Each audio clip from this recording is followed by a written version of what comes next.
compliance becomes a very real and understandable necessary evil, if you will, because if the Ontario Securities Commission is not putting these regulatory compliance pieces in place, then who's looking out for potentially vulnerable investors? Mortgage investment entity in Ontario is a fairly complicated thing. We try and keep it simple as far as what it is that we're doing. We're taking in investments and we're lending out that money to borrowers and we're receiving interest payments in return, which we then distribute as dividends.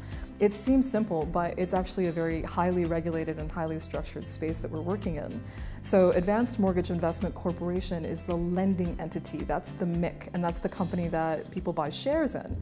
However, in order for us to distribute those shares, we have to be registered in Ontario as an exempt market dealer. So we have a company called Advanced Capital Corporation, which holds the exempt market license and performs all of the duties of selling the shares on behalf of the investors. Then on the other hand, we have Advanced Alternative Lending, which is the fiscal licensed mortgage administrator, which handles the operations of the MIC in compliance with the Mortgage Brokers and Lenders Act.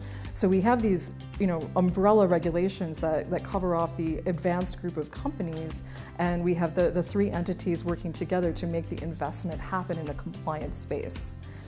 It's an absolute necessity. It's important that we are compliant and that we're following the rules to a T to make sure that we are doing the right thing every single time for our investor.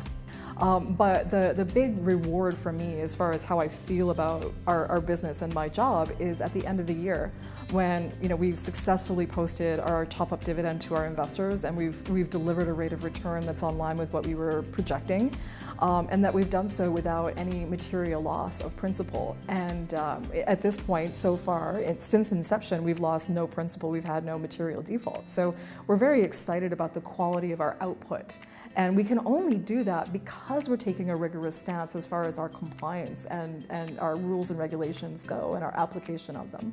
And on any given day, the Canadian Securities Administrators or the Ontario Securities Commission or FSCO, the Financial Services Commission, could release a new policy that we must follow, that we must adopt.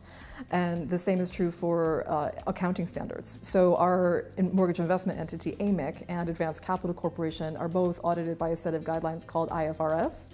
So we have to apply IFRS standards, and they release them on a rolling and annualized basis. So every month when we're going through our posting of dividends or bank reconciliations, we're applying a new set of compliance rules at that time.